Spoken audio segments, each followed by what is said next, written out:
La période estivale demeure une phase à risque pour la santé, à la croisée des facteurs environnementaux, températures élevées, prolifération des moustiques tigres et des tiques, présence d'animaux dangereux et des comportements humains, baignade, alimentation, exposition prolongée au soleil. Dans ce contexte, l'ARS Occitanie met en place, depuis 2021, une tournée itinérante sur les 13 départements de son territoire pendant les 2 mois d'été. Elle a pour objectif de sensibiliser et de diffuser les comportements les plus adaptés aux habitants, mais également aux vacanciers, au risque de l'été. La tournée s'articule autour de 5 ateliers: l'exposition solaire, les sucres cachés dans l'alimentation, la baignade, les moustiques tigres et les tiques, le sport santé. Les ateliers sont construits pour être participatifs et accessibles à tout type de public: enfants, seniors ou encore travailleurs saisonniers. En parallèle de la tournée, des formations à la réalisation des ateliers sont proposées à tous les départements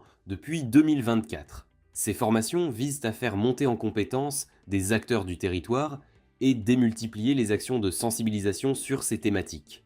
Toujours avec la volonté de former un maximum d'acteurs, l'ARS Occitanie sollicite Primum non nocere pour développer une formation e-learning. Cette vidéo prend donc la forme d'un module de formation. Pour chaque atelier, nous allons reprendre les définitions, les enjeux de la thématique en termes de santé publique, les données chiffrées, les outils de sensibilisation, le déroulé de l'atelier, les messages à transmettre. Ainsi, vous pourrez les animer en totale autonomie et vous les approprier.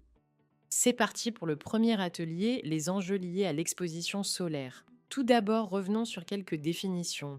Les rayons du soleil émettent 3 types de rayonnement ultraviolets, les UV. Les UVA, très peu filtrés par l'atmosphère, représentent 95 à 99% des UV arrivant à la surface de la Terre. Les UVB, filtrés en grande majorité, représentent 1 à 5% des UV arrivant à la surface de la Terre. Leur intensité dépend du moment de la journée, de la saison, du pays et de la présence de nuages. Enfin, les UVC, stoppés en totalité par l'atmosphère. Les UVB sont absorbés par l'épiderme, la couche la plus externe de la peau, tandis que les UVA pénètrent profondément dans la peau, dans le derme et l'hypoderme. Ils sont responsables de l'assombrissement et de l'épaississement des couches cellulaires externes. Ces réactions sont une défense de l'organisme pour les UV n'entraînant pas d'autres lésions. Les UVA et les UVB sont des génotoxiques sans effet de seuil. Ils produisent des altérations de l'ADN pour des doses inférieures à celles déclenchant le signal d'alerte qu'est le coup de soleil. En juillet 2009, le Centre international de recherche sur le cancer a classé les UVA et les UVB comme cancérogènes avérés pour l'homme. En atteignant la peau, les doses excessives d'UV agressent les cellules cutanées et peuvent provoquer des dommages irréversibles dans les gènes des cellules exposées. Attention, les UV, en particulier les UVB, permettent la stimulation de la production de vitamine D. Celle-ci a une fonction importante car elle améliore l'absorption du calcium et du phosphore présents dans les aliments et joue un rôle crucial dans le développement du squelette, la fonction immunitaire ainsi que la formation des cellules sanguines. Par exemple, une exposition de 10 minutes du visage et des avant-bras au soleil à midi, 2 à 3 fois par semaine en été, suffit à produire la vitamine D nécessaire chez des adultes jeunes et en bonne santé. Pour les personnes à peau foncée ou par temps nuageux, 30 minutes sont nécessaires.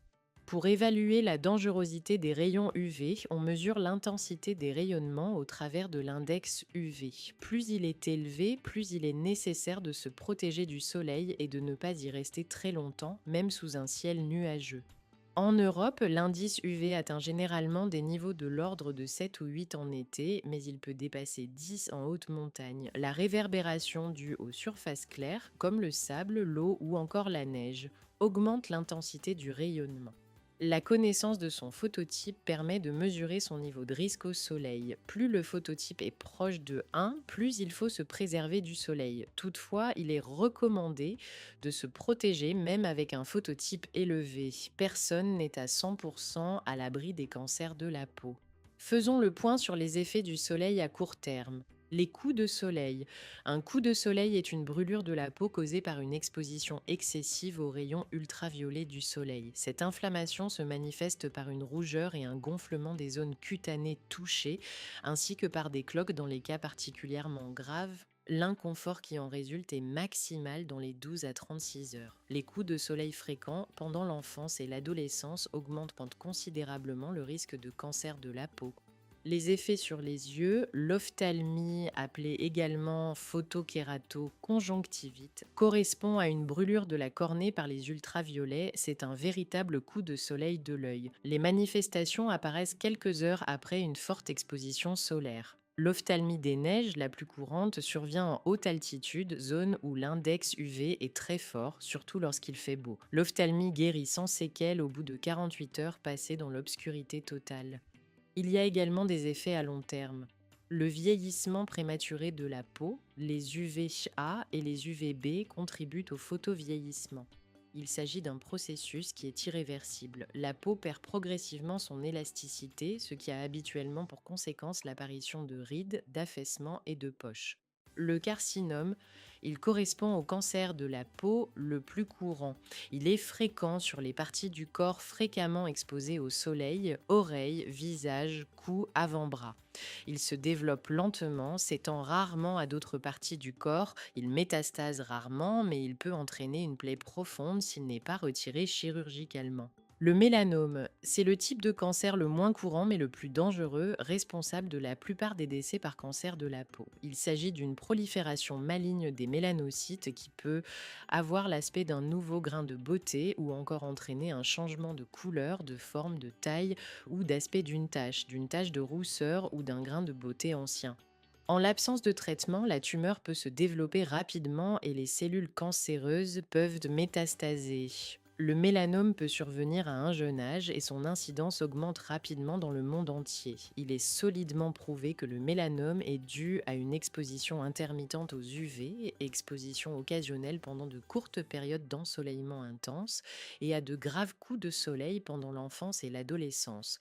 Enfin, la cataracte, qui est la principale cause de cécité dans le monde. Elle correspond à une affection de l'œil et plus précisément du cristallin qui s'opacifie progressivement. Même si la cataracte apparaît à des degrés différents chez la plupart des personnes à mesure qu'elles vieillissent, certaines études apportent des preuves solides que les UVB sont un facteur de risque. La cataracte peut être traitée chirurgicalement et un cristallin artificiel ou d'autres moyens de correction optique permettent de restaurer la vision. Nous vous donnons maintenant quelques données chiffrées que vous pourrez communiquer lors de l'animation de l'atelier. Environ 84% des adultes déclarent avoir souffert d'au moins un coup de soleil au cours de leur vie. Dans plus de 85% des cas, les cancers de la peau sont attribuables à une exposition excessive aux UV naturels ou artificiels chez les plus de 30 ans.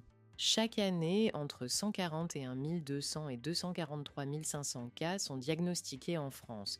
90% des cancers de la peau sont des carcinomes cutanés. Le mélanome cutané, c'est la troisième cause de nouveaux cas de cancer chez les 20-24 ans. En 2023, 17 922 nouveaux cas de mélanome cutané sont diagnostiqués et sont la cause de 1922 décès en 2022. Depuis 30 ans, le nombre de mélanomes a été multiplié par 5. Chaque année, environ 16 millions de personnes dans le monde souffrent de cécité en raison d'une opacification du cristallin. Selon les estimations de l'Organisation mondiale de la santé, jusqu'à 10% des cas de cataracte sont causés par une surexposition aux UV et sont donc évitables. Maintenant, faisons le point sur le déroulé de l'atelier. Pour cela, vous bénéficiez d'une nappe sur l'exposition solaire ainsi que d'un totem sur les dangers du soleil. Les participants pourront également consulter une fiche de bons réflexes à retenir. En introduction, voici les questions que vous pouvez poser aux participants. Savez-vous pourquoi le soleil peut être dangereux pour votre santé ? En réponse, vous pourrez évoquer les différents types de rayonnements ultraviolets et leurs effets sur le corps. Les informations se trouvent également sur la nappe. Quels sont les risques pour votre santé liés à une exposition prolongée ou répétée au soleil ? Vous pouvez alors expliquer les enjeux à court et long terme que nous venons d'évoquer. Savez-vous ce qu'est un mélanome et ses origines ? La définition se trouve également sur le totem. Savez-vous comment vous auto-diagnostiquer ? Vous pouvez utiliser le totem afin d'illustrer les différences types entre un grain de beauté et un mélanome. Le totem explique également la méthode ABCDE afin de surveiller ses propres grains de beauté. Connaissez-vous les bons gestes à adopter pour limiter les risques liés à une exposition au soleil? En plus de montrer la fiche réflexe, n'oubliez pas de répéter qu'il faut éviter l'exposition entre midi et 16 heures. Préférez l'ombre, porter des vêtements couvrants, des lunettes et une casquette, se méfier du temps couvert, surveiller l'index UV et mettre de la crème solaire. En conclusion, voici un résumé des messages clés à diffuser tout au long de l'atelier.